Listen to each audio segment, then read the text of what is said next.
Badan Pemeriksa Keuangan kembali membuka pendaftaran calon anggota untuk menggantikan satu orang anggotanya yang telah habis masa jabatannya. Di tengah proses seleksi yang kerap dinilai tidak transparan dan rentan dipolitisir, mampukah calon anggota yang terpilih nantinya benar-benar calon yang kredibel? Atau justru posisi lowong anggota BPK akan kembali diisi oleh politisi yang sebelumnya gagal melaju ke Senayan? Badan Pemeriksa Keuangan membuka lowongan menggantikan satu orang anggota BPK yang akan segera berakhir masa jabatannya. Dilihat dari komposisi keanggotaan BPK yang ada selama ini, sejumlah pihak khawatir anggota BPK akan kembali diisi oleh politisi yang gagal melaju ke Senayan. Keberadaan politisi di BPK memang tidak bisa dihindari, tidak seperti pada pemilihan pejabat negara lainnya. Dalam pemilihan anggota BPK, hampir tidak ada mekanisme check and balance antara lembaga eksekutif dan legislatif. Apalagi pemilihan anggota BPK merupakan kewenangan penuh dari DPR sehingga dinilai rentan disalahgunakan. Pengamat hukum tata negara Refli Harun menilai sudah saatnya BPK dibersihkan dari para politisi agar terhindar dari kepentingan politik. Perombakan di tubuh BPK ini dapat dimulai dari mengubah sistem rekrutmen anggota BPK menjadi jalur non-politis. Kita harus membagi dua track itu. Kan tidak semua warga negara Republik Indonesia itu berpartai politik. Bahkan mayoritas tidak berpartai politik. Tetapi untuk yang berpartai politik tersedia tracknya, yaitu jabatan-jabatan politik mulai dari presiden sampai anggota DPRD. Tapi yang non-politik juga yang menghendaki imparsialitas profesional ya, itu juga disediakan sehingga tidak blended, tidak kemudian akhirnya saling silang di mana kepentingan-kepentingan itu akhirnya bermain di lembaga tersebut. Padahal kita berharap mereka betul-betul bekerja secara profesional dan independen serta berintegritas. Anggota BPK jelas merupakan jabatan yang strategis.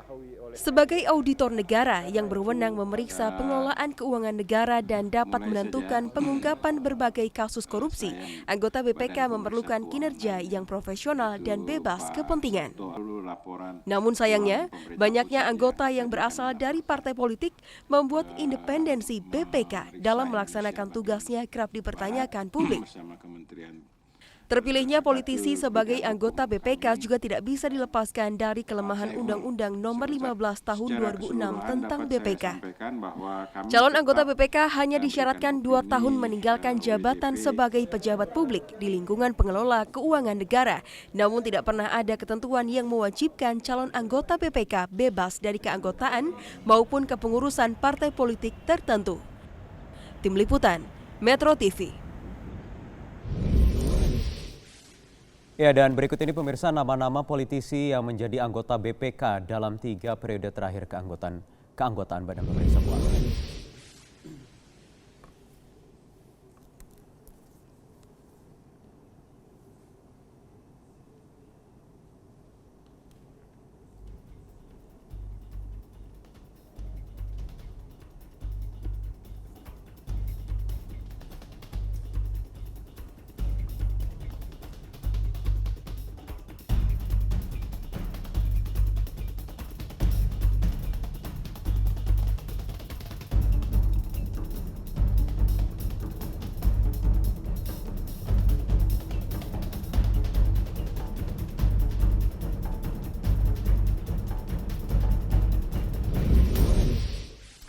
Ya, pada periode saat ini setidaknya ada 3 dari 9 anggota BPK yang memiliki latar belakang politik, bahkan pernah duduk di Komisi 11 DPR RI yang menjadi mitra kerja sekaligus penyeleksi calon anggota lembaga auditor negara itu. Kondisi ini yang kemudian kerap kali memunculkan keraguan akan independensi atau profesionalitas dan juga integritas terhadap orang-orang serta hasil audit yang dikeluarkan. Lantas kapan BPK bisa benar-benar terbebas dari kepentingan politik? Saya akan tanyakan kepada narasumber yang sudah hadir di studio Prime Time News malam hari ini. Yang pertama ada pakar hukum tata negara Refli Harun. Selamat malam, Bang. Ya, selamat malam. Dan juga dari luar studio ada Wakil Ketua DPR Agus Hermanto. Selamat malam, Pak Agus. Selamat malam. Assalamualaikum warahmatullahi wabarakatuh. Waalaikumsalam warahmatullahi wabarakatuh. Saya ingin langsung ke Anda, Pak Agus, tetapi kita harus jeda dulu. Nanti akan kita awali perbincangannya di segmen berikutnya di Prime Time News.